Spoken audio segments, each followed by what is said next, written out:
Hola, muy buenas noches, buen martes para todos, bienvenidos. Comenzamos el programa de hoy planteando temas que están relacionados a la situación económica. ¿Y por qué lo decimos? Porque vamos a hablar de variables, vamos a hablar del impulso de algunas medidas y también de algunas situaciones que están tratando de ponerse en contexto en torno a los temas que están acuciando la economía de los argentinos. Esta noche nos vamos a referir a los datos que brindó el gobernador de la provincia, que de alguna manera habían sido ya anticipados en este programa por el contador Olivares, cuando mencionaba exactamente que las variables de la economía no han mostrado un decrecimiento significativo en Santa Fe. Y esto está atado exclusivamente, por ejemplo, al tema construcción, al tema industrial. Sin embargo, se conoció en las últimas horas que se espera una suspensión en el sur provincial de unas 360 personas que trabajan en la firma GAFA. Claro que esto pone en alerta a todo el sistema productivo santafesino porque no va, distanciado de aquellas situaciones que están claramente sucediendo en el plano nacional y que también están discutiéndose, como por ejemplo ocurrió la semana pasada, cuando la Iglesia convocó a dirigentes sociales, a referentes políticos, a gobernantes, a debatir en Mar del Plata cómo está el país y cuáles son las expectativas que deben tenerse en claro para navegar este mar que tenemos por delante. Vamos a hablar esta noche con René Guibert en primer término, luego con Faustino Erni y finalmente sobre un tema tan complejo y a veces tan lejano a lo que podemos percibir en la producción santafesina, el tema petrolero. Evidentemente nos alcanza cuando vamos al surtidor y debemos afrontar un costo mayor en los combustibles o cuando queremos acceder a una garrafa y posiblemente no se sostengan los precios que están vinculados al ámbito social, o cuando necesitamos algún producto derivado del petróleo o el transporte incluso que se ve también incrementado con motivo de la suba del 30% que tuvo este año el combustible. Bueno, esos temas que a veces están lejos de la producción santafesina nos viene a explicar y a contar un poco el contexto el ingeniero Gerardo Sanguinetti. ¿Por qué los conflictos que se dan en el sur? ¿Por qué los subsidios a las petroleras? Vamos a tratar de entender esta problemática después de los auspicios.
Bueno, continuamos. Vamos a hablar ahora con René Guibert. Saben ustedes que él pertenece a un grupo que está trabajando desde hace mucho tiempo en el desarrollo de proyectos que tienen que ver con el ámbito de la construcción y a esas variables queremos someternos esta noche en el diálogo. Vamos a presentar un informe, René, y enseguida te damos la bienvenida como corresponde.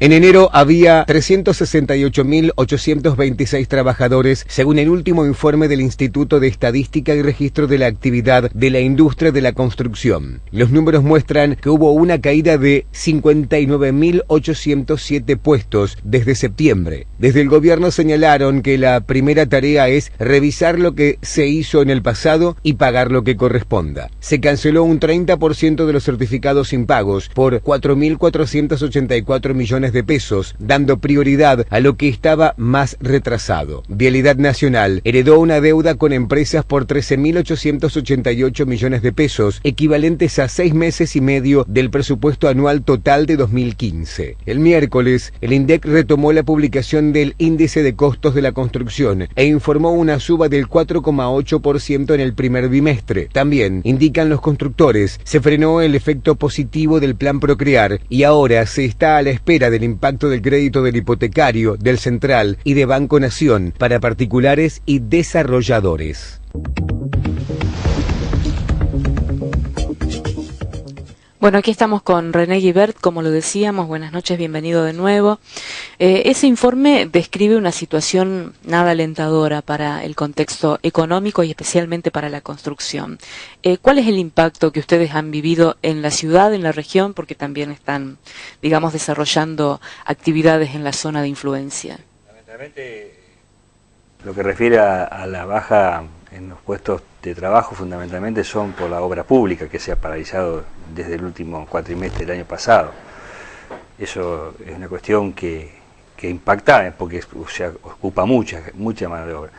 En lo referente a la actividad que nosotros desarrollamos y que se desarrolla por los particulares en esta zona, sí, si bien está digamos, tranquilo el mercado, el ambiente, tampoco se nota que se hayan perdido demasiados puestos de trabajo. ¿Pero los informales? Los informales, ¿sí fueron a la baja?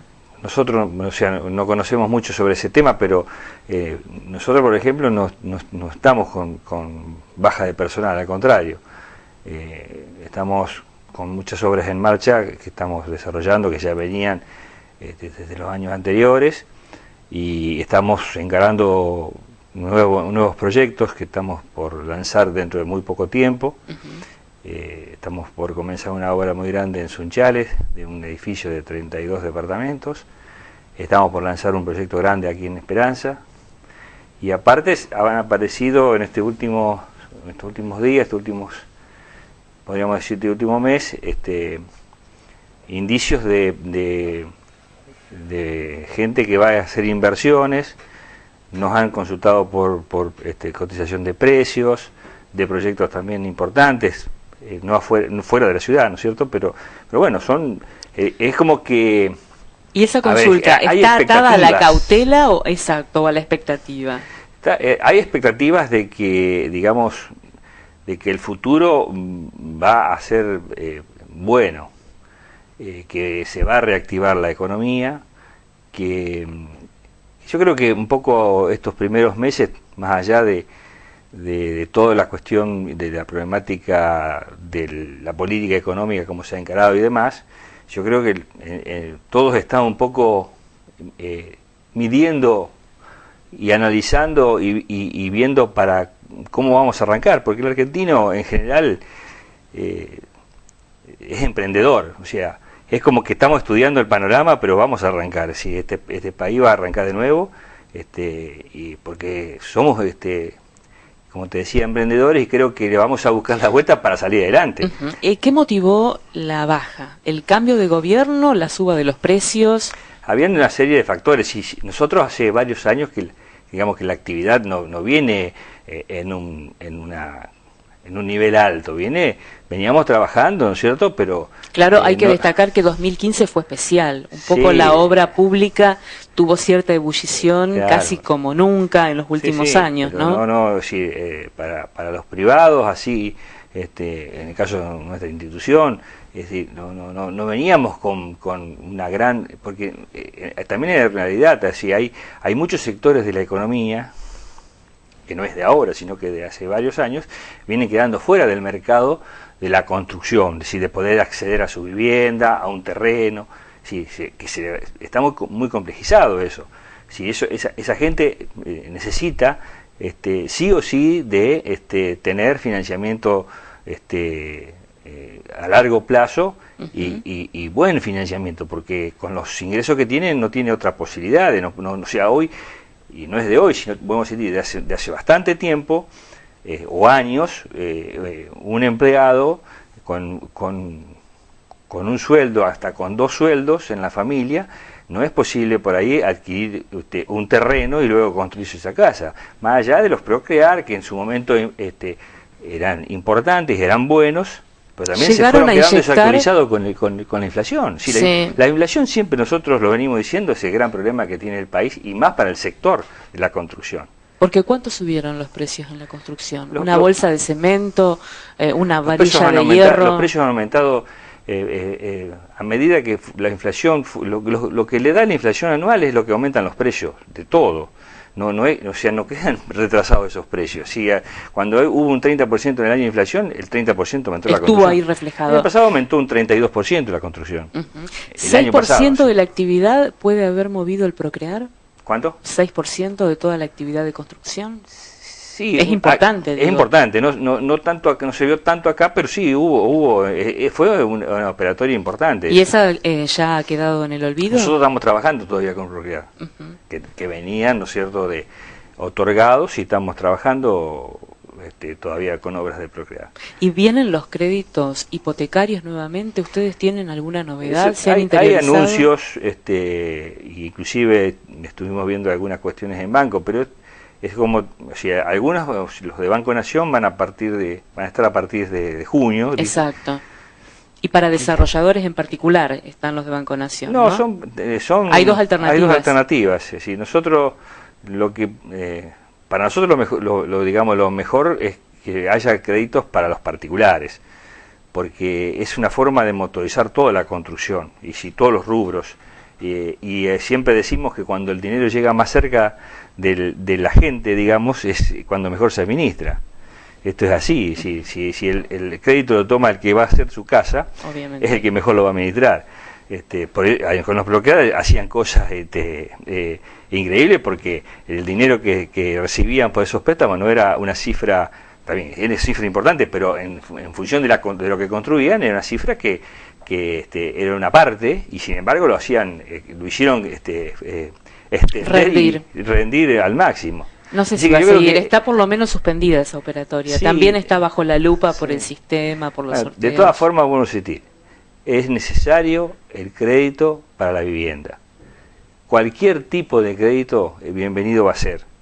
Es muy necesario, porque no hay posibilidades, o hay muy pocas posibilidades para la gente de poder acceder a una vivienda, a un departamento, si no tiene la ayuda de un préstamo. Eso es fundamental. René, bueno, pensando un poco en estas estadísticas, donde está de alguna manera endeble la situación laboral, aunque todavía relativamente tranquila, decían Esperanza, los precios que siguen subiendo, ¿cuánto le toma a la rueda de la construcción ponerse en marcha, digamos, lo más rápido posible? Va a llevar, este año es un año que va a ser de transición. El año pasado fue un año, digamos, que por todo el fenómeno de las elecciones y demás, fue un año muy tranquilo, con una inflación alta que también incidía. Este año la inflación es alta, va a ser alta, va a ser quizás más alta que el año pasado. Eso también es un problema.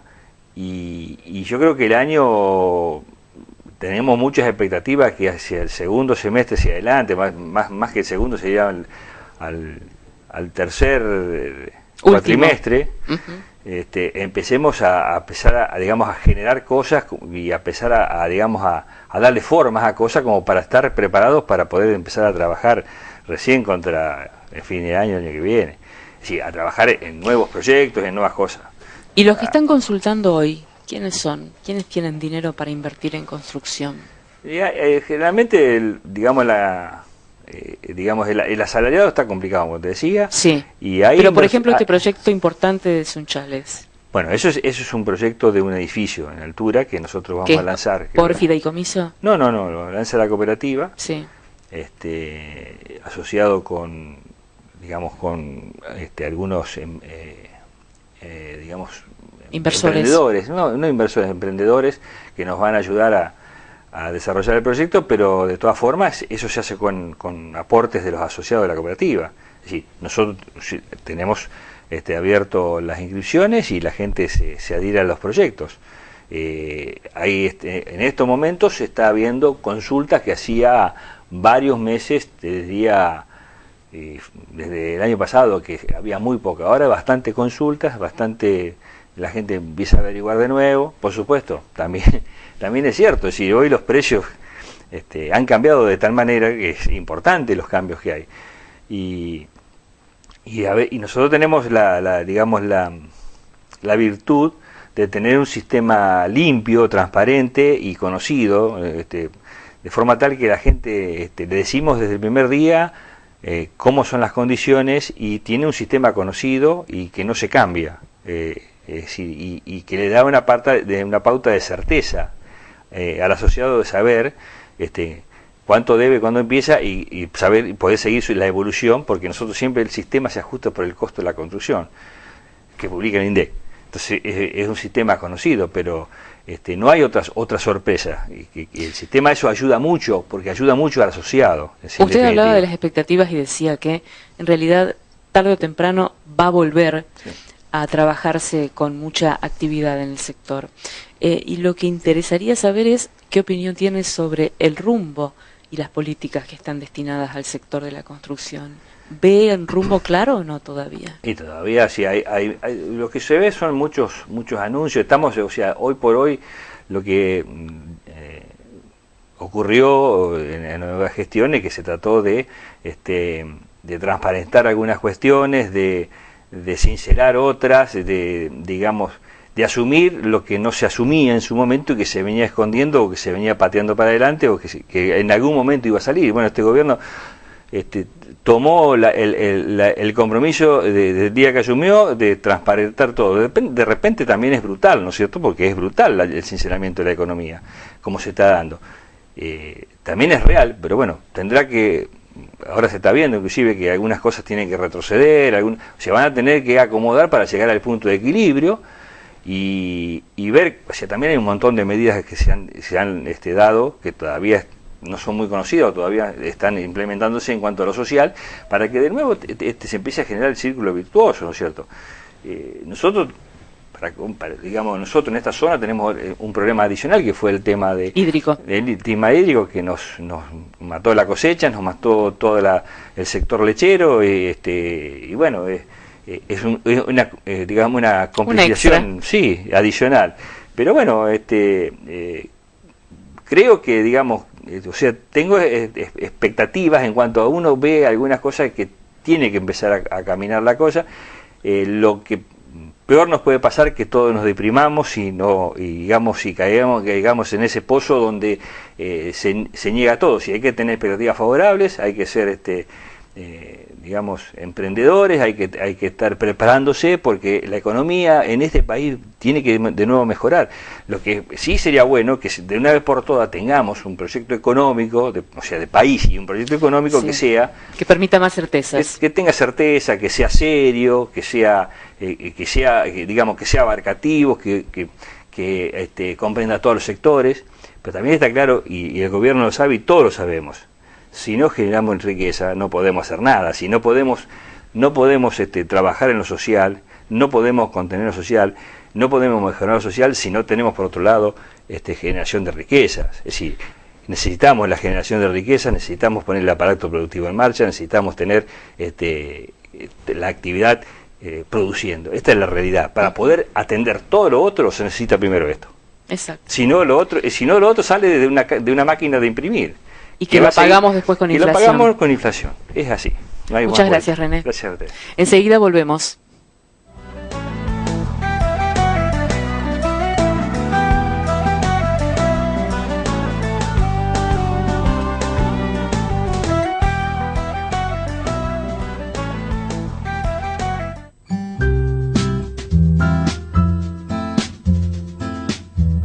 Decor Muebles, Soler 735.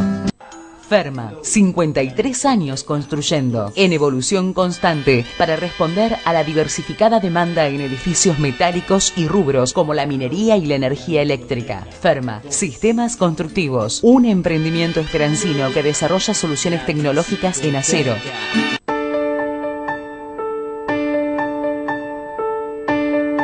Y pensar que empecé con ellos hace más de 30 años.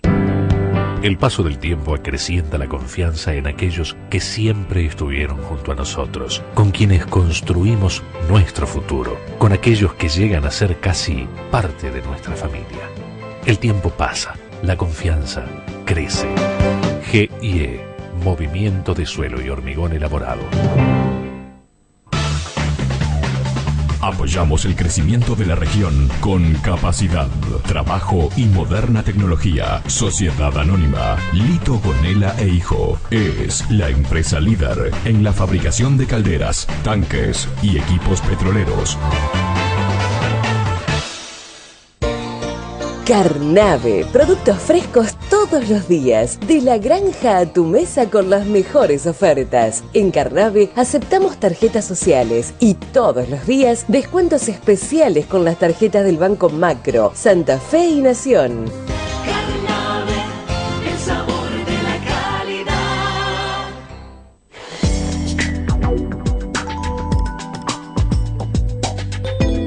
Corlasa, Sociedad Anónima, Compañía Regional de Lácteos Argentina.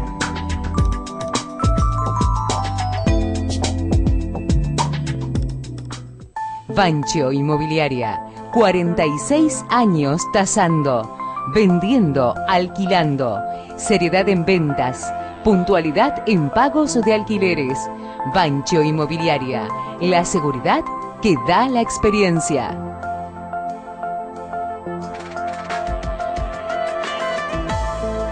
Yerubá Sociedad Anónima, Proteínas Animales. Yerubá, una empresa esperancina que exporta productos de máxima calidad.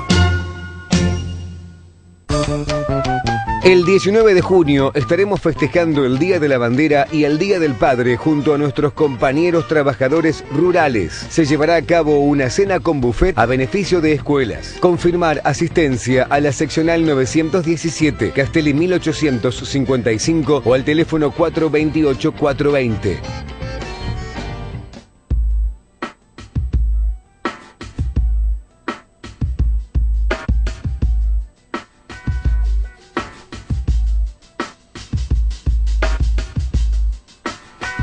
Austral Inmobiliaria, más de 20 años siendo parte de tu vida. ANSAFE Las Colonias trabaja por sus afiliados y recuerda que brinda servicio de atención gremial diaria, asesoramiento legal gratuito, cursos de actualización y perfeccionamiento, servicio de enfermería, reintegro de uso de ambulancia, subsidios, créditos, trámites jubilatorios gratuitos y turismo. No afiliarse es un derecho constitucional. Afiliarse es un deber moral. Por todo esto, te invitamos a afiliarte. ANSAFE Las Colonias. Adler, el triangulito de sabor. Lácteos y quesos Milkout. Cremosos, ricos, únicos. Santa Rosa, el verdadero sabor del queso. Milkout. Compromiso con la calidad. Convicción para el crecimiento. Worquímica es una empresa argentina que fabrica agroquímicos, productos para el tratamiento de metales y una completa línea de limpiadores para uso doméstico y de la industria alimenticia. Worquímica, Industria Argentina, Ruta 6 y Venezuela. Teléfono 03496 428912. Página web www.worquímica.com.ar.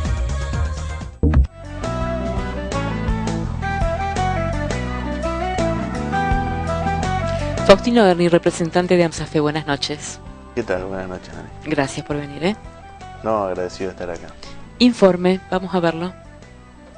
El sector docente pidió la urgente mejora del coeficiente sectorial establecido para el sector pasivo. Presentó ante el Ministerio de Trabajo de la provincia más de 3.000 reclamos firmados por jubilados. A la concentración realizada frente a esta dependencia del gobierno santafesino asistieron docentes activos y pasivos de cada departamento de la provincia bajo la consigna de que se respete el concepto de la justa proporcionalidad que fija la ley y en consecuencia se redetermine el coeficiente sectorial aplicable al sector pasivo. Bueno, los jubilados docentes hace rato que vienen en la espera de una determinación un poco más justa de los salarios, pero ¿por qué ahora la manifestación? Sí, no, Evidentemente es desde el año 2005 que hemos logrado una mejora con la ley 12.464 que habla del 82% móvil. En este sentido, lo que viene ocurriendo es que según la ley 6.915, en el artículo 11, que fue modificada por esta nueva ley, especifica que cuando se le da un aumento al sector activo, sí, se le da un aumento con un coeficiente equivalente al sector pasivo, pero no aclara cuál es el coeficiente ni quiénes son los responsables de ajustar y dar este coeficiente, sino que agrega de acuerdo a las disponibilidades del gobierno. Entonces, en este sentido, va la preocupación que tenemos todos los docentes y sobre todo el sector pasivo, porque en un principio usted cobra el 82% móvil apenas se jubila, pero ante los aumentos al sector activo se va reduciendo, porque en lugar de darle, por ejemplo, para hacerlo numérico, a nosotros nos dieron en una primera etapa un 25 y al sector pasivo le tocó un 17,5. Entonces, evidentemente, ya no va a ser el 82 de lo que cobra un activo. Y así parece tan simple la cuenta. Parece tan simple. Hay unas pequeñas complicaciones que el otro día se encargó el gobierno de aclarar, que también son ciertas, que son el incentivo docente que cobramos a nivel nacional no se incorpora para el cálculo. Y así también, en la primera instancia que nosotros cobramos en febrero, el aumento para la plata que se nos da para ropa, para útiles, tampoco se incorpora. Pero esto no tendría que ser un 17,5, sino que tendría que estar más cerca del 25. ¿Y qué lograron con la manifestación? Bueno, en primera instancia, poner en conocimiento, porque la primera manifestación fue en la caja de jubilaciones. Ahí se entregó un petitorio y bueno, pensamos que íbamos a tener inmediata respuesta. No fue así y entonces activamos nuevamente a todo el sector pidiéndole a cada jubilado, y todavía hay tiempo para los que no presentaron, que presenten este petitorio a modo de carta para el gobernador específicamente, para que nos den una respuesta ya en este sentido. Trascendió que podría pagarse el mes próximo con un aumento. Vamos a ver reconociendo ese diferencial que quedó, digamos, de alguna manera rezagado, ¿o no? Claro, hay un reconocimiento, pero específicamente la preocupación viene, y es muy clarita, porque si ese artículo 11 no se cambia en cuanto a su manifestación, es decir, si hablamos de un coeficiente y no está aclarado cuál es ese coeficiente, vamos a caer aumento tras aumento en esta problemática. En la misma trampa. Claro, y va a ir disminuyendo paulatinamente. Es decir, un jubilado que recién se jubila cobra más que aquel que ya hace varios años que está jubilado. Faustino, lo traslado al tema FAE. ¿Cómo es el cumplimiento de la provincia? Y no sé si está al tanto acerca de la situación puntual que tiene Esperanza acerca de la percepción de esos aportes para las escuelas. Mire, la realidad es que en estos últimos meses del año no he tenido novedades, pero sabía que estaba atrasado. ¿Por responsabilidad provincial o municipal? Ahí está el problema. Yo sinceramente fui a la municipalidad en una ocasión a pedir una reunión y bueno, en ese momento no estaba Alfonso, que era el encargado de las finanzas, y bueno, después tuvo una contestación y vi un programa incluso que hubo una contestación por parte de la señora intendente de que no les correspondía a ellos la coparticipación, etcétera, etcétera. Pero yo estoy enterado de que en Rafaela se estaba pagando puntualmente.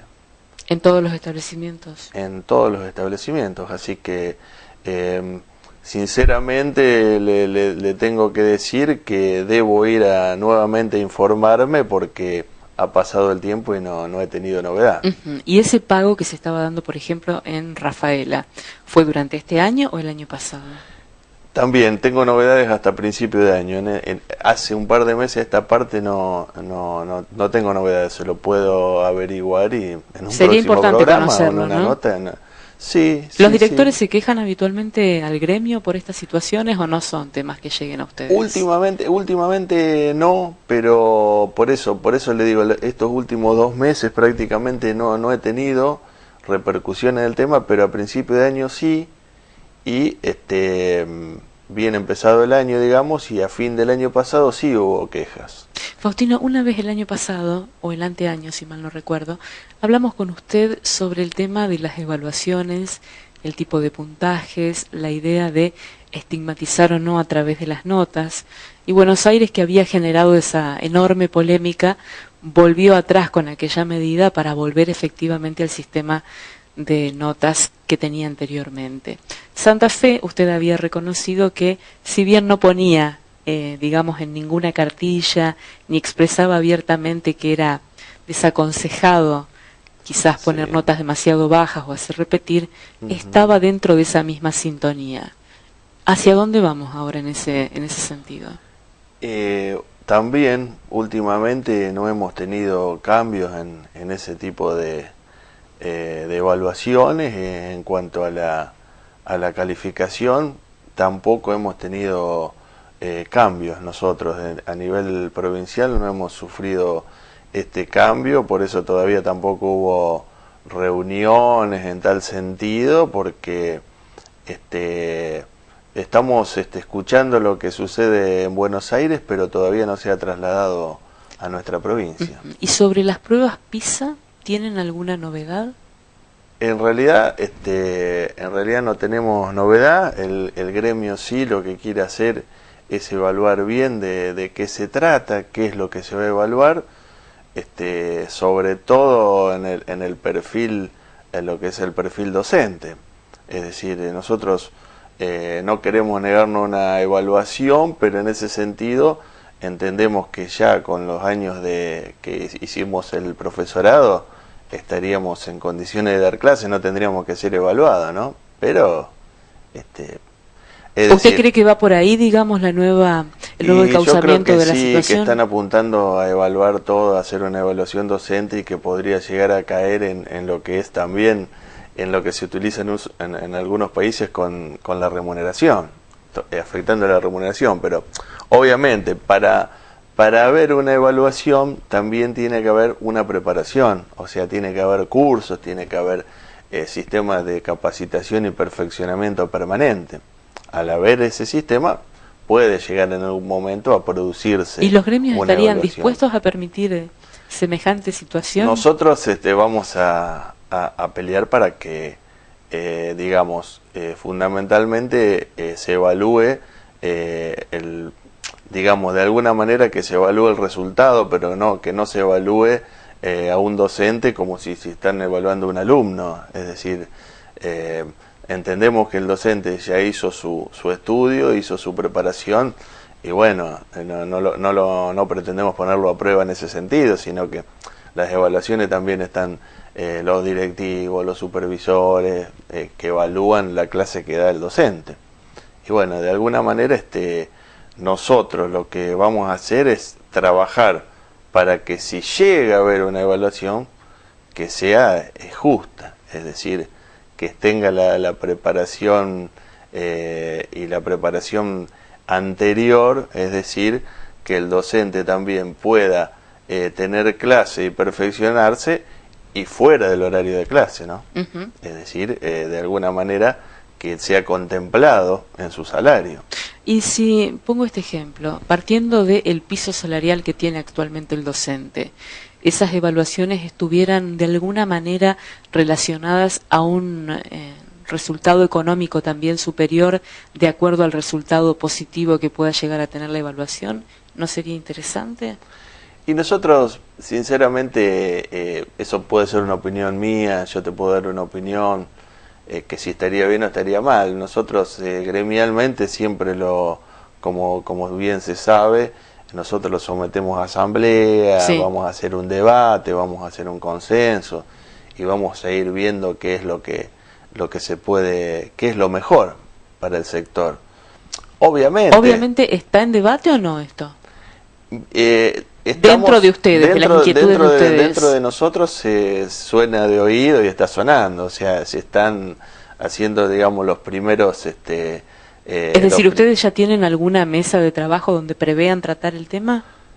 Nosotros específicamente ANSAFE no, pero entiendo que CETERA sí. A nivel nacional ya se está tratando, mejor dicho, dentro de lo que es el ámbito paritario, se hacen algunos sondeos. Lo que pasa es que el gobierno hace el sondeo de hasta dónde puede llegar y no tener una reacción por parte de los gremios, ¿no es cierto? Y evidentemente nosotros lo que queremos es que si llega a pasar algo así, de llegar a ese término, que sea lo más justo posible, repito, con una preparación previa. Es como en otros sectores que cada tantos años se rinden, ¿no es cierto?, para validar la cátedra. Bueno, habría que ver bien la implementación, las condiciones. Claro, las condiciones. No se puede venir de un día para el otro y tomarle a un maestro, qué sé yo, de primaria, de una cultura general a la cual no sabemos bien los temas que le van a tomar, ¿no es cierto? Lo mismo a un profesor de otra asignatura, de cualquiera. ¿Teme por los resultados, Faustino? No es temer, digamos, pero la realidad indica que en los institutos, con los diferentes cambios que hubo en educación, hubo modificaciones en los institutos, que son mayor la cantidad de años, es mayor la currícula, sí. Pero en la realidad el maestro se termina de desarrollar dentro del aula. Esa es la realidad. Y bueno, y también ocurre que si el maestro apenas recibido, va a tener buenas condiciones para dar didáctica, pedagogía y algunas cosas frescas que tiene, cuando el otro maestro está más dedicado a la parte práctica y más concentrado en lo que es la problemática de su grado, y de pronto está dando quinto grado y está concentrado en ese espacio, en esas materias y hasta ese nivel. Entonces por eso digo que debe haber una preparación sobre qué se puede tomar o qué es lo que se va a tomar, y hacer una preparación previa. Sí, creo que sin embargo es interesante el debate de estos temas, Seguro. Porque ponen la agenda educativa en otros términos. Evidentemente, si no llegan a concretarse, por lo menos pueden surgir ideas que estimulen un poco más digamos, el tema del desarrollo educativo de Argentina. Claro. Acá en la provincia, vamos a ser realistas también, decir la verdad, quiero decir, hay unos temas de jornadas de escuela abierta, hay una cierta preparación y hay preocupación por parte del gobierno en que se enfoque más, se capacite, se enfoque, se modernicen no si bien los contenidos, si bien la parte actitudinal, ¿no es cierto?, el trato con el chico. Así que la preocupación está, y por parte de los docentes, los sindicatos mismos, y la preparación. Por ejemplo, ahora se hacen preparaciones para los concursos a cargos directivos. Entonces ahí hay toda una preparación en lo que hace a la gestión, en lo que hace a la parte curricular, y el docente se está preparando para rendir. Bueno, eso sirve pero por eso digo, de haber una evaluación, estaría bueno sentarnos, consensuar, y que se apuntale bien con los temas y todo lo que puede llegar a ser luego una evaluación. Así es. Muchas gracias. Gracias a usted. Enseguida volvemos.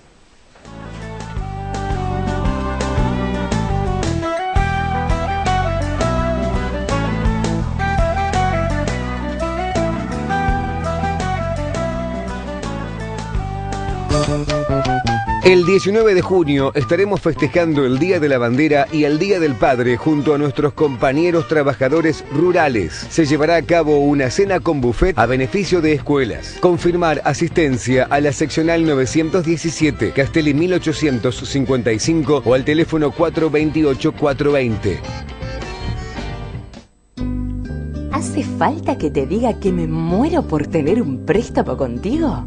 Vení a la Mutual de Alma Juniors y obtené los mejores préstamos prendarios, personales y para la industria y comercio. En 24 cuotas fijas, la mejor tasa de plaza. Los diseñamos a tus necesidades. Préstamos que enamoran en la Mutual de Alma Juniors. 25 años con esperanza. Mutualismo de Alma.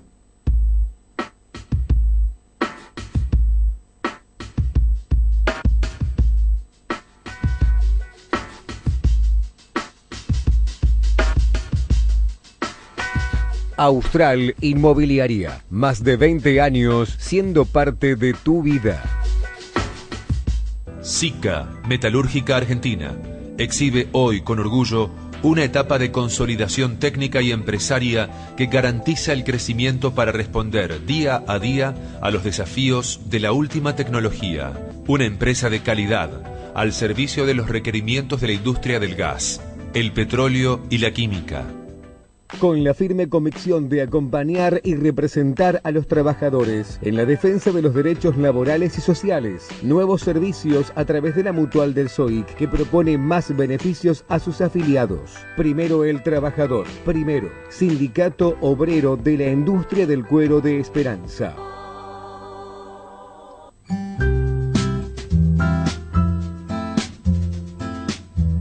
Decor Muebles, Soler 735.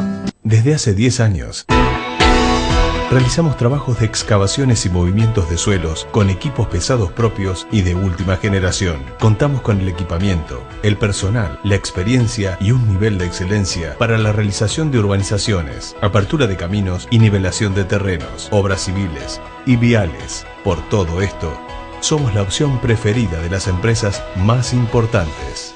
Río Salado SRL, 10 años al servicio de la construcción. Adler, el triangulito de sabor. Lácteos y quesos Milkout, cremosos, ricos, únicos. Santa Rosa, el verdadero sabor del queso. Milkout, compromiso con la calidad, convicción para el crecimiento. Metalúrgica Sarmiento SRL, fabricación y montaje de sistemas de aspiración y filtrado de polvos y gases, filtros de mangas, ventilación industrial, tanques de acero inoxidable y acero al carbono. Metalúrgica Sarmiento SRL. Sociedad Rural de las Colonias, desde 1944, una institución al servicio de la producción agropecuaria y la comunidad. Worquímica es una empresa argentina que fabrica agroquímicos, productos para el tratamiento de metales y una completa línea de limpiadores para uso doméstico y de la industria alimenticia. Worquímica, Industria Argentina, Ruta 6 y Venezuela. Teléfono 03496 428912. Página web www.worquímica.com.ar. Adhiere a este programa Contador Público Nacional Rubén Pirola, senador provincial por el departamento Las Colonias.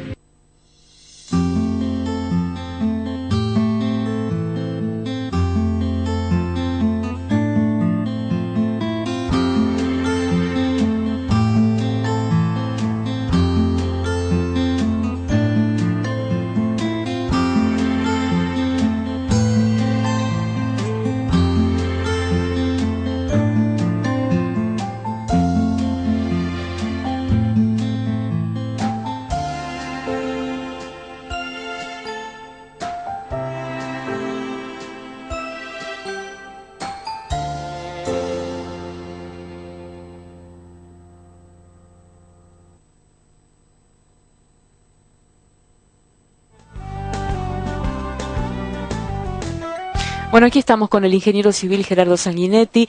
Ha trabajado mucho tiempo en temas petroleros, por eso lo hemos convocado para la noche de hoy, pensando un poco en un contexto que a veces nos es ajeno en cuanto al conocimiento que tenemos sobre la materia, pero no a lo que nos significa como erogación, todo lo vinculado al combustible. Buenas noches, ¿cómo le va? ¿Qué tal? Buenas noches. Gracias por acompañarnos. Tenemos un informe para poner un poco de contexto a esta situación sobre la que vamos a hablar. Las empresas que extraen petróleo, principalmente Pan American Energy, YPF, Tecpetrol y Sigpetrol, consiguieron que en febrero se subsidiara cada barril de petróleo exportado en $10. 75% lo cubre el Tesoro Nacional y el 25% la provincia de Chubut, siempre que el precio del barril de referencia internacional, el Brent, no supere los $47.50. Las petroleras reclamaron entonces al gobierno que pagara las deudas acumuladas entre 2014 y 2015, generadas por incumplimiento de los programas de incentivos del Estado a la producción de gas y petróleo. Sin embargo, la reactivación de la actividad fue mínima, lo que llevó al Sindicato de Petróleo y Gas Privado del Chubut a manifestarse desde el mes de abril.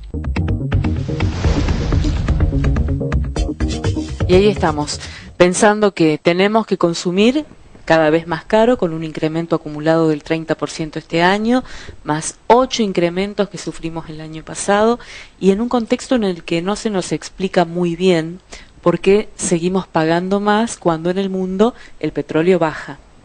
Sí, vos te referís al precio de la nafta, de los derivados, digamos, del Exacto, crudo, que acá en la Argentina. A varias cadenas de producción, ¿no? Porque sí, tienen una influencia directa. Hay varios parámetros, digamos, a tener en cuenta. Por supuesto, el precio del crudo internacional está bajo respecto al valor histórico. Sí. Hoy por hoy está rondando entre los 30, 40. Hoy tocó los 48, 49 dólares el barril, que hace meses que no tocaba ese número, digamos. ¿Está en lenta recuperación, se puede decir o no? Está fluctuante. En enero el valor más bajo fue alrededor de 28 dólares del barril, que hacía 13 años o 14 años que no había bajado tanto. Se piensa y lo que se está buscando en el mundo en realidad es estabilizar el precio alrededor de los 50 dólares el barril, que es el precio para el cual las operadoras petroleras, las que extraen, las que exploran y las que producen petróleo, según sus sectores, digamos, porque tenemos lo que es onshore, offshore, yacimientos maduros, yacimientos que están en la selva con costos operativos altos. Entonces, cada yacimiento tiene su particularidad y su costo operativo. En promedio, digamos que 50 dólares el barril es lo que están tratando las operadoras petroleras en acomodar sus costos.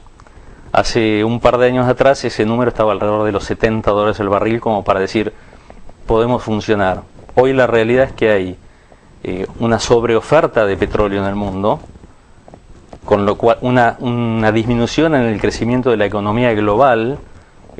China está creciendo menos que años anteriores, con lo cual hay menos demanda y hay sobreoferta de petróleo. O sea, el precio del petróleo es la ley de la oferta y la demanda. Necesariamente tenía que caer con este Necesariamente contexto. tenía que caer. Esto siempre y cuando no ocurra ningún conflicto de estos que cada tanto nos enteremos en Medio Oriente, ¿no? Claro. Porque Medio Oriente tiene la producción, el 70% de la producción del mundo la tiene prácticamente Medio Oriente, también la tiene Estados Unidos, Rusia. Bueno, hay toda una distribución de producción de petróleo que ronda en estos países que estamos hablando, ¿no? Arabia Saudita como uno de los primeros, ¿Y como por el primer qué productor. si está esta baja y digamos todos conocemos que está en retroceso el valor desde hace tanto tiempo, sin embargo se siguen acomodando nuestros precios cuando hay una devaluación, cuando ocurre algún fenómeno que tenga que ver con nuestra economía local, cuando se manifiestan trabajadores o petroleras disconformes con la actividad?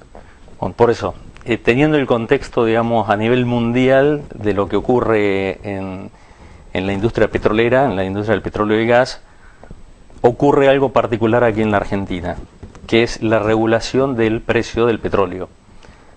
Todos escuchan que el gobierno subsidia a las petroleras. Digamos que no es exactamente correcto decirlo de esa manera. Como resultado podría interpretarse que es un subsidio, pero la realidad es que el subsidio es cuando una entidad le entrega una cantidad de dinero a otra entidad o financia para realizar algún tipo de desarrollo de proyectos. Aquí el Estado no le está entregando dinero a las petroleras. O sea, lo que hace el Estado es regular el precio. O sea, le obliga a la compradora de crudo a pagar un precio determinado por barril de acuerdo a la calidad de ese crudo. Sí.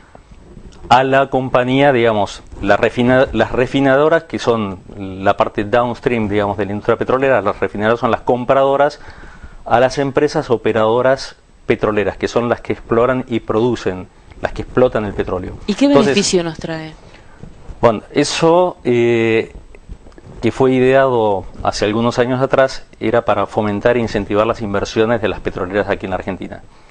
Porque cuando empezó a caer el precio, digamos, del crudo internacional, que en la Argentina antes el precio de la Argentina del crudo seguía ese precio internacional, cada vez era menos atractivo venir a invertir, digamos, a la Argentina. Entonces se ideó, digamos, este sistema, digamos, para atraer inversiones. O sea, ¿se puede caer esta operatoria dado el contexto? Bueno, esa era una de las incertidumbres del nuevo gobierno, de qué actitud iba a tomar al respecto. De momento la mantuvo. Lo que hizo fue bajar el precio acá en la Argentina. O sea, para decirte un número aproximado, el año pasado con el gobierno anterior estaban alrededor de $70 el barril. El precio en la Argentina, por más que en el mundo estuviera en 40, las compradoras acá debían comprarle a las operadoras a un valor de alrededor de $70 el barril. Hoy lo que se hizo fue una renegociación y hay, por ejemplo, en la cuenca del Golfo San Jorge, Comodoro Rivadavia, se está pagando alrededor de $55,5 el barril, sí, por la calidad del petróleo. Ahora, también... Sí, perdón. Tenemos a los sindicatos, a los trabajadores que se expresaban categóricamente con manifestaciones, con marchas, diciendo que no iban a permitir que se bajara en nada la actividad y que estaban sintiendo que hay desinversión, a pesar de que los usuarios sentimos que la carga es cada vez más pesada. Sí, déjame terminar de contar el contexto que te estaba comentando y pasamos a lo que vos decís. Te decía que en Chubut, por la calidad del petróleo, está alrededor de $55 el barril. ¿Cómo está regulado? En Medanito está alrededor de 67. Hay una brecha de $12 el barril, sí, por temas de calidad. O sea, si es más denso, más viscoso, calidad del petróleo, contenido de azufre, etcétera. Con lo cual, esta bajada de los 70 a estos 55 o 67 responden de alguna manera a la devaluación que hubo en el dólar, porque traducido en pesos prácticamente se mantiene. O sea, con un dólar de 10 a 70, ahora tenemos un dólar de alrededor de 14 y medio, 15, oscilante, 55, 67, mantiene la ecuación en pesos argentinos. Eso es básicamente lo que ve la empresa petrolera operadora. Mantuvo. Ahora, esto se renegoció hace muy poquitos meses, hará cosa de 2 o 3 meses, este nuevo precio. ¿Qué pasaba ya en octubre, noviembre, cuando ya se sabía que iba a haber un cambio de gobierno, un posible cambio de gobierno que luego se confirmó? No se sabía si se iba a mantener esta política de subsidio, sí, entre comillas, mal llamado subsidio, es regulación de precio, con lo cual la mayoría de las petroleras lo que hicieron fue colocarse en una situación de stand-by, digamos, ¿no? Como frenar todas las inversiones. Frenar y mantenerse a la espera, dada la incertidumbre, a ver el nuevo gobierno qué medidas iba a tomar. Entonces, las petroleras YPF en primer lugar, después le siguen Pan American Energy, Total, Austral, bueno, las principales petroleras siguieron a lo que es YPF, que es la empresa de bandera argentina. ¿Así se explicaría entonces el parate de la actividad? Por ejemplo, yo estuve en Comodoro Rivadavia en noviembre, diciembre del año pasado.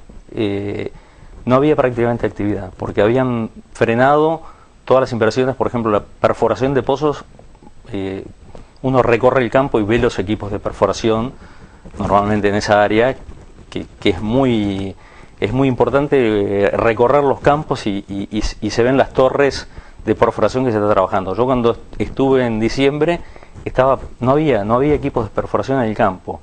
¿Qué había pasado? Habían frenado las inversiones hasta tanto ver el gobierno qué es lo que iba a hacer con este tema de qué precio. ¿Qué hacen los países limítrofes? No, esto es algo particular de aquí. ¿Y es viable a largo plazo? Es una idea que hasta ahora funciona entre comillas, porque en la Argentina, digamos, YPF hizo inversiones. Hasta el año pasado hizo inversiones fuertes y tiene que seguir haciendo inversiones, sobre todo en materia de gas también, en lo que es Vaca Muerta. De ahí aparece, nos ramificamos a lo que es el mundo del gas, ¿no? Con otro precio también regulado que hoy por hoy está promediado en $5 el millón de BTU, cuando en el convencional histórico estaba alrededor de 1,2, 1,5. Entonces, a ese valor de precio de gas no es posible explotar Vaca Muerta, digamos. Había que levantar el precio para que las inversiones tengan retorno. Considerando que Entonces, usted dice que ha habido inversiones, permítame preguntarle, ¿entiende que estamos mejor en materia de exploración que hace 5 años cuando comenzaron a verse estas medidas concretas? Estamos en una situación de stand-by. Yo creo que mi opinión personal es que esto se va a destrabar. Estamos en una transición en este momento donde hay mucha incertidumbre. Por ejemplo, YPF, yo conversaba días pasados con un amigo mío que es el director de la regional Chubut de YPF y me comentaba, dice, mirá, la verdad que estamos a la expectativa porque, bueno, hoy hay un comité directivo de YPF cuyo presidente es Gutiérrez, pero todavía estamos sin CEO, digamos. La posición del CEO es el ejecutivo, es el que va a marcar el rumbo, digamos, de la parte operativa. Y no lo tienen. Ese norte todavía no está claro, digamos. Va a depender mucho de la persona que designen. Y yo le estaba preguntando, ¿y qué nombres están escuchando, digamos, no? Y bueno, entre los diversos nombres hay una persona que se llama Javier Rielo, que trabajó muchos años en Bridas con Bulgeroni. Después pasó a Total Austral, fue el primer argentino, el único argentino que fue director general de Total Austral acá en la Argentina, porque siempre fueron franceses. En el 2013 fue trasladado a París, él está trabajando ahora, es argentino, pero está trabajando exiliado en París. Y o sea que tiene expertise en la materia. Tiene expertise. Bueno, ese es un nombre que va y viene, digamos. Hay otros dando vuelta, pero hoy por hoy lo que me comentaba esta persona de allá de Comodoro, me dice, ahora lo toma una consultora y el tema está muy hermético. O sea, no se sabe quién va a ser. Y eso es clave. Están esperando, digamos, YPF está esperando cómo se va a resolver, quién va a ser el ejecutivo, el CEO, digamos, ¿no? de la compañía, y ese va a marcar, ahí se va a notar enseguida cuál va a ser el rumbo, digamos, si se van a realizar inversiones, si se reactiva la perforación, y todas las petroleras privadas que están alrededor de YPF, que le siguen en términos de producción, Pan American Energy, Total Austral, bueno, y todas las demás, Petrol, por nombrar algunas, normalmente siempre han seguido los pasos que sigue YPF, digamos, ¿no? Entonces tenemos que seguir esperando aumentos. Un poco respecto a que decís vos a los combustibles la nafta, en general, a las tarifas. Esto es algo que no lo terminamos de redondear, la idea que yo te quería comentar hace un ratito. El precio de la nafta, ¿por qué sube? Está explicado porque el precio del crudo acá en la Argentina es más alto que el precio internacional del crudo que se mueve a nivel mundial. Entonces, por más que el precio internacional baje, digamos, y esté en 40 o en 30 dólares, acá no va a pasar eso porque está regulado. Bien. Está regulado a 55 o barra 67 dólares del barril, con lo cual las refinerías tienen que pagar un costo alto por la materia prima. ¿Y el gas? Terminemos con el petróleo. Eso se traduce a los derivados, que es la nafta, super y gasoil y queroseno y demás, en un precio que termina siendo los... ¿Fuel oil también entra ahí en esa categoría? Todos los derivados. Sumado aún con la componente que esos precios tienen prácticamente el 50% de impuestos. Entonces, el precio que estamos pagando es caro. Estamos pagando más de $1 y pico el litro de nafta. Cuando en los Estados Unidos, por ejemplo, por decir... 1.22 creo, ¿no? 1.22 es la cuenta, sí, más o menos estábamos conversando los otros días. En Estados Unidos está $0.25 el litro, ¿no? Aproximadamente. Ellos lo manejan en galón, pero la conversión es aproximadamente esa. Entonces, el gobierno se apuró a decir que, bueno, justamente por la repercusión que tuvieron los incrementos de tarifas, ya se va a parar por este año, por lo menos, con este tema. Pero es, digamos, el precio que de alguna manera tiene que tener este mercado de consumo argentino, de acuerdo a cómo están dadas las condiciones. Fíjate vos que en realidad el subsidio lo estamos soportando cada uno de nosotros cuando va a cargar hasta la estación de servicio, digamos, ¿no? O sea, el precio este que regula el Estado para la compradora, que le obliga a la compradora a pagar a la operadora, sí, en definitiva lo terminamos pagando el consumidor el final. usuario. El usuario está financiando, entre comillas, a las operadoras. ¿Está bien o está mal? Es una política. A las operadoras, cuando se esclarezca esto de YPF que yo te comentaba recién, creo que es un incentivo como para seguir invirtiendo. ¿Por qué hubo la movilización en Comodoro Rivadavia el mes pasado, digamos? Porque, bueno, el parate la frenada de inversiones desde octubre, noviembre, siguió hasta ahora, pero no es porque no se vayan a hacer inversiones, se tiene que reactivar. Va a ser lento para mí la reactivación, tal vez que se comience a ver cuando tengamos YPF tenga el CEO ya designado, digamos, que se asiente y que se vea cómo va a obrar, qué políticas va a instaurar en materia de inversiones, digamos, en YPF, porque, bueno, ese va a marcar el rumbo de las empresas petroleras. La última pregunta tiene que ver con gas. La polémica se generó porque estamos ahora tratando de establecer vínculos comerciales con Chile nuevamente, y aseguran algunos referentes del sector que se paga mucho más que a Bolivia. ¿Es un negociado o es una situación normal? Es una situación donde nosotros tenemos un contrato con Bolivia donde importamos gas de Bolivia a un valor que hoy por hoy bajó, está aproximadamente en $3 el millón de BTU, 3 o 3,5 dólares el millón de BTU, porque ese precio del gas que está en el contrato tiene una fórmula en la cual arrastra el precio del crudo y derivados internacionales, no de la Argentina. Entonces, al caer el precio del petróleo internacional, arrastra al precio del gas contractual que tenemos con Bolivia. Lo mismo le pasa al gas de Bolivia que exporta a Brasil. Entonces estamos pagando un gas barato, digamos. A Bolivia le impacta negativamente esto, por supuesto. De todas maneras, ellos tienen un costo operativo en Boca de Pozo que sigue siendo 1 o 1,2 dólares el millón de BTU, con lo cual siguen ganando, pero mucho menos que en otro contexto.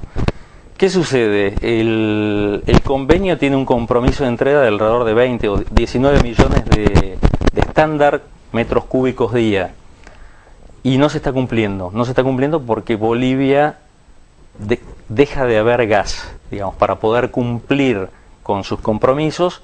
No tiene más gas. O sea, no es que no tenga reservas, tiene reservas. Sucede es que no realizaron las inversiones de exploración que tenían que hacer hace 5 o 6 años atrás para hoy estar usufructuándolo, explotando esas reservas que debían comprobar, digamos. Hoy en día sí hicieron inversiones en materia de instalaciones en superficie, en plantas de licuefacción, pero esas plantas se quedaron sin el alimento. Hoy en día les va a llegar, pero les va a llegar un poco más tarde, una vez que concreten, digamos, todas las inversiones en materia de exploración. Entonces la situación que se da hoy en día es que no pueden cumplir con el compromiso con Argentina, entregan menos gas.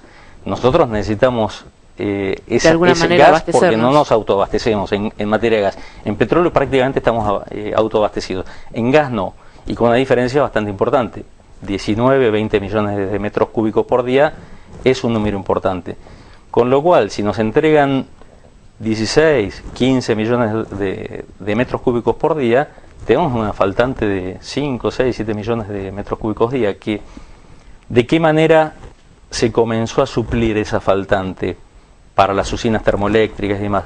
A través del gasoil, uso de gasoil. Ahora, el tema del gasoil es, si uno hace las cuentas, en equivalente, en precio equivalente, es como pagar 10 dólares el millón de BTU, el uso del gasoil para consumo.